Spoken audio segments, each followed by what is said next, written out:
נדבר קצת על אחד הניסיונות הגדולים שיש היום, זה נושא שמירת העיניים. בדורות הקודמים נשים היו הולכות יותר בצניעות, גם אז היה צריך לשמור על העיניים, אבל היה הרבה יותר קל. והיום שהכל נעשה פרוץ, הניסיונות גדולים, וממילא גם הכישלונות שאנשים נכשלים בשמירת העיניים, ודברים יותר גרועים מזה, עד כדי התפרקות של משפחות, דבר שהוא מאוד מאוד קשה בדור שלנו.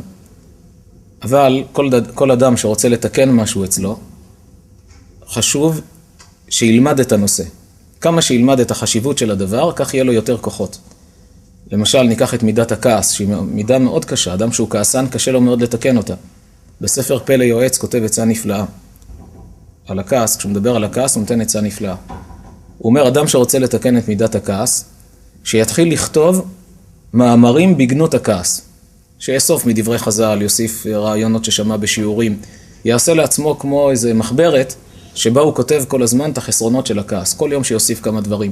עצם זה שהוא מתעסק בדבר ולומד את החשיבות, את החומרה של הדבר, זה יתחיל להשפיע עליו. אדם שרוצה להתחזק בשמירת שבת, שילמד הלכות שבת. ילך לשיעורי תורה, ילמד הלכות שבת, פתאום הוא מגלה שלאט לאט יותר קל לו לשמור שבת. כך בכל תחום, גם בשמירת העיניים. בקריאת שמע אנחנו אומרים, ולא לחינם הפסוק הזה נכנס לקריאת שמע, לומר עד כמה העניין הזה מרכזי וחשוב, שהקדוש ברוך הוא מצווה את האדם, ולא תטורו אחרי לבבכם ואחרי עיניכם. מה פירוש ולא תטורו אחרי לבבכם ואחרי עיניכם? לאדם יש לב ויש לו עיניים, ושניהם עלולים למשוך אותו כמו תייר. מי שגר בשכונה הוא יודע בדיוק איפה כל דבר נמצא, אבל מי שתייר בשכונה, הוא לא יודע לאיפה הוא יגיע, הוא נכנס לפה, הולך לשם, נראה איפה נגיע בסוף. אומר הקדוש ברוך הוא לאדם, תיזהר שלא תטור, אל תהיה כמו תייר שהולך אחר הלב ואחר העיניים. אם אתה מרגיש שהלב פתאום נמשך לכיוון מסוים, עם רגשות, ואתה יודע שעל פי ההלכה זה לא בסדר, תבלום, תעצור, אל תיתן לזה להמשיך הלאה. אותו דבר העיניים, האדם סקרן מטבעו. סקרן ברחוב, סקרן כשיש עיתון, הוא יושב בתור לאיזה מרפאת שיניים, ויש שם עיתון שהוא היה מאוד רוצה, אבל הוא יודע, יש פה בעיה של, הוא שם לב, יש פה במבט אחד הוא הבין, יש פה בעיות של צניעות. יש סרטים שהוא רוצה לראות, אבל הוא יודע שם בעיה של ולא תטורו אחרי לבבכם ואחרי עיניכם. שאגב חשוב לציין שוולא תטורו זה לאו מהתורה, כמו כל הלווים האחרים שיש בתורה, יש לזה אחד מ-365 מצוות לא תעשה, זה ולא תטורו אחרי לבבכם ואחרי עיניכם. אבל הוא סקרן, הוא גולש באינטרנט ופתאום הוא רואה איזה לחצן שהוא רוצה ללחוץ כאן רק לראות מה יש שם. והוא יודע שמשם הוא עלול להגיע למקומות לא טובים. צריך באותה שעה להיות בבחינת גיבור. גבורה זה לדעת לשים מעצור. איזהו גיבור, הכובש את יצרו. בא לי ואני לא עושה כי אני יודע שזה לא טוב, שזה נגד רצון השם. חכמי הקבלה מסבירים שהגוף של האדם, שהוא בעצם המעטפת לנשמה, דומה בדיוק לבית המקדש. כל מה שהיה בבית המקדש יש לנו גם בגוף. הרי כל הגוף האדם בנוי על פי 10 ספירות עליונות. בבית המקדש גם בנוי על פי 10 ספירות עליונות. למשל, המנורה בבית המקדש, שזה האור שהאיר את המקום, זה עיני האדם, שזה המאור של האדם, זה מאיר, כל מה שאתה רואה, זה דרך העיניים, זה המנורה שלך. מערכת העיכול, הקיבה, זה כמו המזבח בבית המקדש, שהיו מקריבים שם קורבנות. איפה קודש הקודשים? המקום הכי נכבד בבית המקדש, זה היה קודש הקודשים. המקום ששם נמצאים ארון העדות עם לוחות הברית וצנצנת המן והקרובים שפורסים בכנפיהם על הכפורת. איפה יש לאדם קודש הקודשים? איפה זה נמצא בגוף שלו?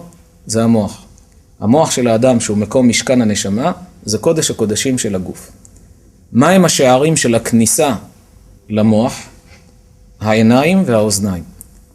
מאיפה האדם קולט מידע לתוך המוח? בעיקר זה העיניים והאוזניים. העיניים קולטות תמונות, מעבירות מידע, אבל מי באמת רואה? המוח. אם האדם מסתכל בדברים טובים, למשל כתוב, היו עיניך רואות את מורך. אדם שמסתכל על צדיקי ישראל, זה דבר טוב, הוא נותן שפע טוב לעצמו. ספר תורה פתוח, האריז"ל אומר, טוב להסתכל בספר תורה כשהוא נפתח. בבית הכנסת, כשפותחים את הספר תורה, וזאת התורה ומסתובבים, הארי אומר, טוב להיות קרוב לשם, באופן שיוכל לקרוא את האותיות. אם יש המון אנשים צפוף, הוא לא יכול, או אישה בעזרת נשים לא יכולה, אז אין מה לעשות. אבל אם הוא יכול להגיע קרוב עד מקום שהוא יכול לקרוא, עצם זה שהעיניים קולטות את האותיות שבספר תורה, מקבל הערה פנימית אל תוך נשמתו. כמו אורות שבוקעים, כמו אנרגיות כאלה שיוצאים מהספר תורה. גם מי שלא קורא את האותיות, לא מצליח לזהות את האותיות, גם מקבל את השפע, אבל לא אותו דבר כמו אדם שמצליח לקרוא. העין בעצם מכשיר קליטה, שקולט מבחוץ ומעביר את המידע אל תוך נשמת האדם שנמצאת במוח. הוא יכול לקדש את המחשבה, לטהר אותה, לזכך אותה במחשבות טובות, בראייה של דברים טובים. ועל ידי העיניים הוא יכול חלילה לזהם ולטמא את עצמו. אבל מה ההלכה? האם מותר לאדם לראות אישה שהיא לא אשתו, או אסור לאדם לראות אישה שהיא לא אשתו? התשובה היא, מותר לאדם לראות אישה אף על פי שהיא לא אשתו. מה אסור? אסור להסתכל. בעברית לכל מילה יש הגדרה בפני עצמה. יש ראייה ויש הסתכלות. ראייה זו ראייה שטחית. הסתכלות זה התבוננות בעיון, איך המראה שלה, איזה צבע עיניים יש לה. זה דבר שאם היא לא אשתו, אסור לאדם להסתכל באישה זרה, בעיון, איך היא נראית. אם היא לבושה בלבוש צנוע, מותר לראות ואסור להסתכל. אם הלבוש הוא לא צנוע, זה משהו אחר. אם הלבוש לא צנוע, זה כבר משהו אחר. צריך לעשות כל מאמץ שהעין אפילו לא תקלוט את המראה שהוא לא צנוע. אני לא מדבר על אשתו. אשתו היא אשתו. היא לא חייבת להיות בצניעות לידו. אבל אישה שלבושה בלבוש לא צנוע והיא לא אשתו, צריך להיזהר שאפילו לא יקלוט אותה בעינו עד כמה שאפשר. כמה שאפשר ישתדל. למה? כי זה משפיע לא טוב על נשמת האדם שנמצאת במוח, בקודש הקודשים של האדם. אבל אם היא בלבוש צנוע, מותר לראות אותה, שזו ראייה שטחית, אסור להסתכל בה בעיון. אדם שיקפיד על ההלכה הזו, כמה ירוויח לכל חייו? ירוויח המון. ראשית הוא לא מגורה. אדם שמגרה את עצמו, אחר כך מאוד קשה לו לעמוד בניסיונות. היום אחת הבעיות הכי גדולות שבתים מתפרקים, שהאדם מגרה את עצמו בסרטים, במשרד איפה שהוא נמצא, מסתכל על כל מיני נשים שנמצאות שם, עיתונים, מגזינים וכדומה, וככל שהוא נעשה יותר מגורה, אחר כך הוא מרגיש צורך לפרוק את הגירוי הזה, ומגיע לכל המקומות שמגיעים היום. אבל כמה שהוא שומר יותר על קדושת העיניים, ככה גם מרוויח שהמוח נשאר טהור וקדוש, גם הוא לא מגרה את עצמו בכל מיני יצרים, רגוע יותר, גם יש לו הרבה יותר שלום בית באשתו. הוא שמח באשתו.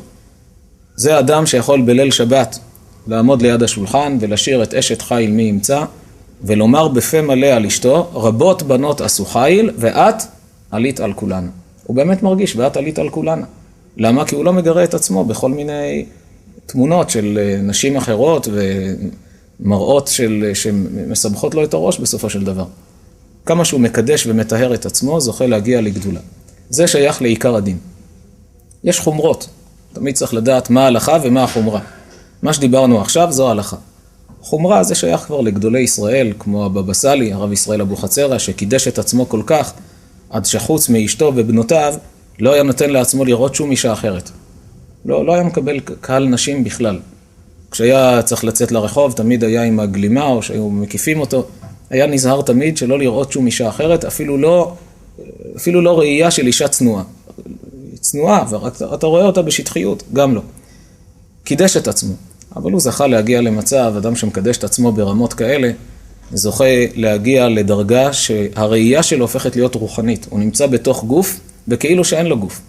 כמה סיפורי מפתים יש על רבי ישראל אבוחצירא, על הבבא סאלי, שהיה יכול לראות למרחקים, היה יודע מה קורה במקומות אחרים.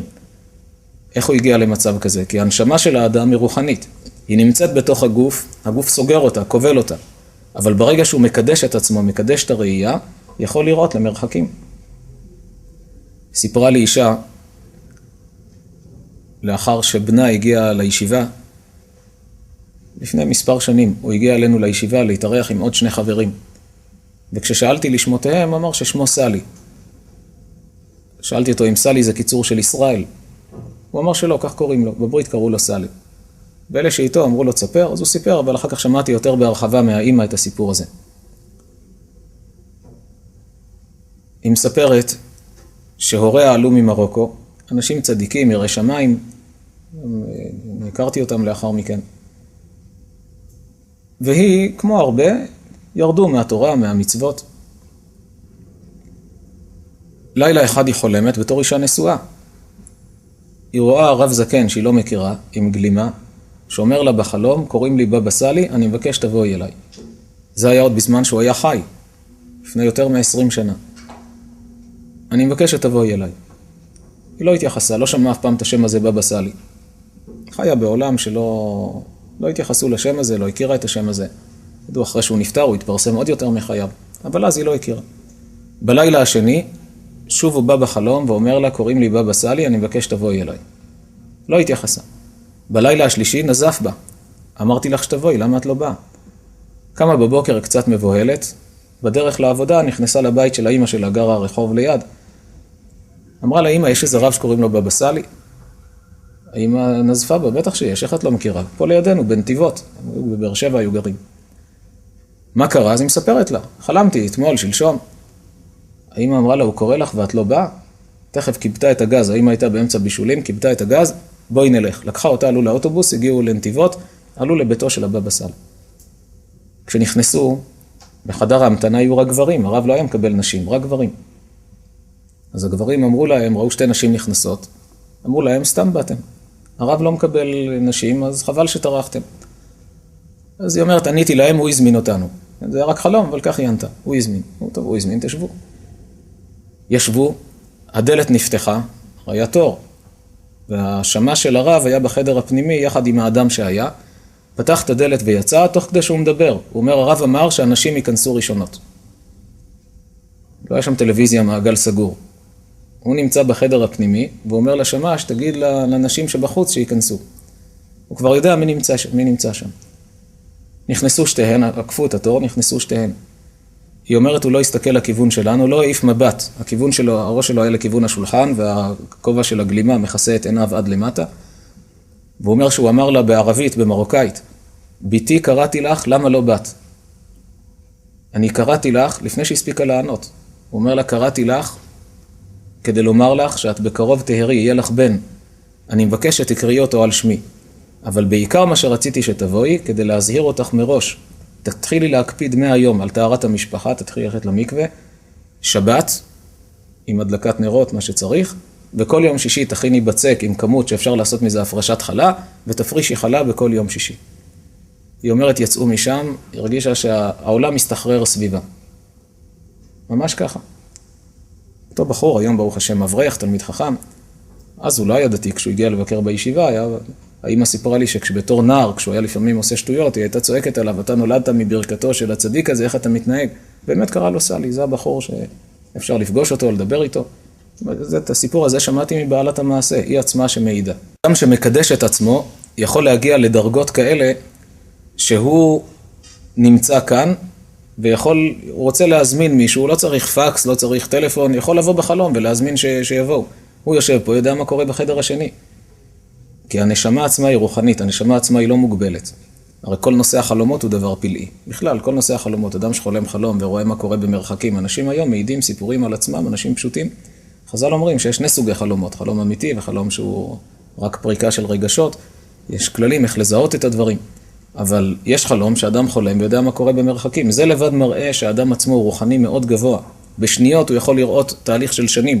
חלום של כמה שניות יכול להראות לו, כי זה מעבר לממד של הזמן, של כל החומר שקיים בעולם. אבל כשהוא מקדש את עצמו, הוא נמצא בתוך הגוף והוא כאילו בלי גוף. והוא עצמו תמיד היה אומר שכל המעלות שאדם יכול לזכות מבחינת הקדושה, זה שמירת העיניים. אם הוא רוצה להגיע לקדושה גבוהה, שישמור על העיניים. כי העיניים הם המצלמות הכי רציניות שמעבירות מידע. האוזניים גם, אבל לא כמו העיניים, שמעבירים את המידע הזה למוח. אדם יכול לקדש את המחשבה, לטהר את עצמו, ויכול חלילה את ההפך הגמור.